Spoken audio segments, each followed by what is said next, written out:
आप देख रहे हैं बाइट्स, मैं हूं आपके साथ पूजा ठाकुर। आपको बताते हैं रिजर्व बैंक ऑफ इंडिया द्वारा जो है फाइनेंशियल लिटरेसी वीक जो है वो सेलिब्रेट किया जा रहा है, जिसकी शुरुआत जो है वो आज हुई है और 28 तारीख तक जो ये चलने वाला है। इनका खास तौर से इस वीक में जो थीम है वो वुमेन एम्पावरमेंट पे खास तौर से फोकस करके रखा है। तो क्या कुछ खास जो है यहाँ पे रहने वाला कार्यक्रम आयोजित करें, आइए आपको दिखाते हैं।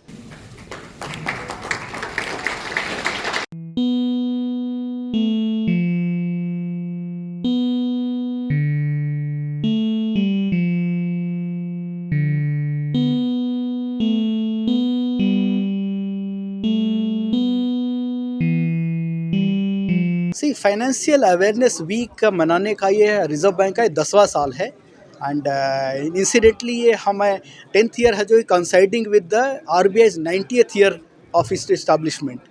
एंड इस बार का जो फोकस है हमारा विमेन के अराउंड है। Theme is women and women prosperity. उसका कारण ये है कि आपने जैसे कि हमारे कुछ स्पीकर्स ने बोला कि जितने जनधन अकाउंट खोलेंगे हैं ना, उसमें से लगभग 59% बैलेंसेस विमेन के हैं। तो ये दिखाता है कि विमेन के प्रॉस्पेरिटी इज़ इंक्रीजिंग। तो उसके साथ साथ है जो कि उनको अवेयर होने की ज़रूरत है कि हम पैसे को सही इस्तेमाल, सही तरीके से कैसे बचाएं, कैसे इस्तेमाल करें और कैसे खतरों से बचा जाए। तो ये साल का हमारा पूरा theme is centred around women only. And as part of financial literacy week we are working with stakeholders, banks, financial institutions, finance centre for financial literacy हमारे CFLs हैं। उन सब के साथ हम इस मैसेज को और आगे एकदम लास्ट माइल तक ले जाना चाह रहे हैं। एंड ये तो हमारा शुरुआत है, बाकी आगे काम हमारा और भी बहुत होने वाला है। फाइनेंशियल प्लानिंग पे किस तरह से काम जो है किया जा रहा है? ये फाइनेंशियल प्लानिंग मैम, ये तो हर एक घर का एक बजट होता है, हर एक घर का एक इनकम होता है।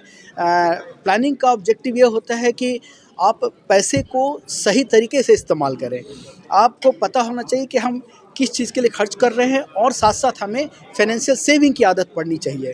तो so that every women can make a financial decision, sound financial decision. वो डिसीजन तो खैर हर एक अपना अपना है, आप डिसीजन ले सकते हैं, लेकिन साउंड फाइनेंशियल डिसीजन का मतलब होता है कि आप अपने पैसे को सही ख्याल रखते हुए, थोड़ा बचत करते हुए आगे बढ़ें।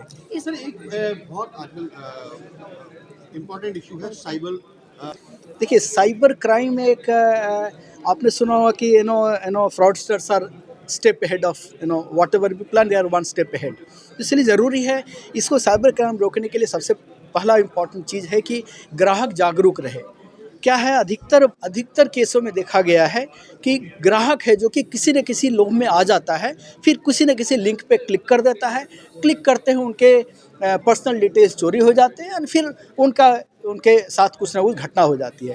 तो इसके लिए सबसे ज़रूरी है कि customer is aware of the risk. And वही हमारा टारगेट है फाइनेंशियल लिटरेसी वीक का, कि ग्राहक अवेयर बने, खास करके विमेन जिनकी है जो कि भागीदारी बढ़ रही है, वो और अवेयर होने की ज़रूरत है। इस लिटरेसी वीक में क्या कुछ और खास जो है आपके द्वारा किया जा रहा है? पूरे वीक में क्या क्या मेन पॉइंट्स हाईलाइट्स रखे? हमारे पहला चीज़ है कि हमारे centre for financial literacy CFLs हमारे 108 हमारे JNK UT में हैं।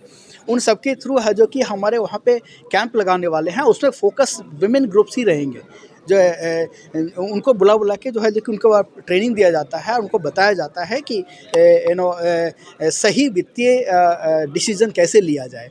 उसके अलावा हम लोग we are also holding programmes in districts, colleges and in association with our lead district managers. हमारे जो LDMs होते हैं डिस्ट्रिक्ट्स के, in association with their association we are going to hold a series of programmes throughout the year. It's not the end, it's in fact just the beginning of the year.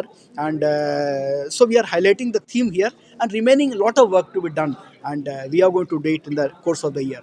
In fact, this financial literacy week was inaugurated by our RBI governor in Mumbai around 10:30, and he also conveyed the same thing that we need to do a lot more.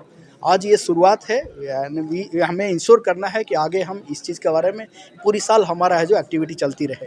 तो हमेशा से होता आया है कि जैसे जैसे जो ऐसे तत्व होते हैं जो समाज का भला चाहते हैं, अच्छी काम करते हैं, हमेशा उसके पैरेलल एक दूसरी पैरेलल एक सोसाइटी खड़ी हो जाती है। कुछ लोग ऐसे हो जाते हैं जो उसका मिसयूज़ करते हैं, उसमें से लूपहोल निकाल के उसको मिसयूज़ करते हैं।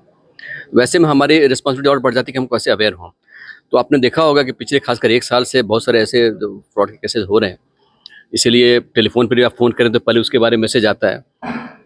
गवर्नमेंट के लेवल पर भी काफ़ी इसमें पहल हो रही है, बट उससे ज़्यादा इम्पोर्टेंट है कि लोग अवेयर हों इस बात का, कि जान लें कि ऐसे जो भी आपको फ़ोन आते हैं उसमें ज़्यादातर जो है फ्रॉड ही होते हैं। जो सही फ़ोन आते हैं वो तो सही तरीके से ही आता है, उसमें सही एड्रेस लिखा होगा, सही फ़ोन नंबर लिखा होगा, और इसीलिए मैं तो ये कहता हूँ कि इन मामलों में पर्सनल कॉन्टैक्ट ज़्यादा इंपॉर्टेंट होता है। आपके अपने जिस बैंक में आपके अकाउंट है, उनके मैनेजर के साथ आप पर्सनल कॉन्टैक्ट रखिए, और जब भी जो जिस जहाँ से आपने लोन लिया उनसे पर्सनल कॉन्टैक्ट रखिए। हो सकता है वो फ्रॉड भेजने वाला कोई और हो। तो इसलिए जो आरबीआई ने ये जो 1 हफ्ते का फाइनेंशियल लिटरेसी परियाद मना रहे हैं, ये बहुत अच्छी बात है, और मुझे पूरी उम्मीद है कि 1 हफ्ते के सेशन में इसके बारे में भी हम लोग काफ़ी चर्चा करेंगे। और इस बार का जो थीम है विमेन्स प्रॉस्पेरिटी, ये बड़ा इंपॉर्टेंट है, क्योंकि आप देखिए किसी परिवार में, किसी भी समाज में, किसी भी संस्था में अगर महिलाएं इसके बारे में अवेयर हों, जानकार हों, तो सब बाकी काम आसान हो जाता है।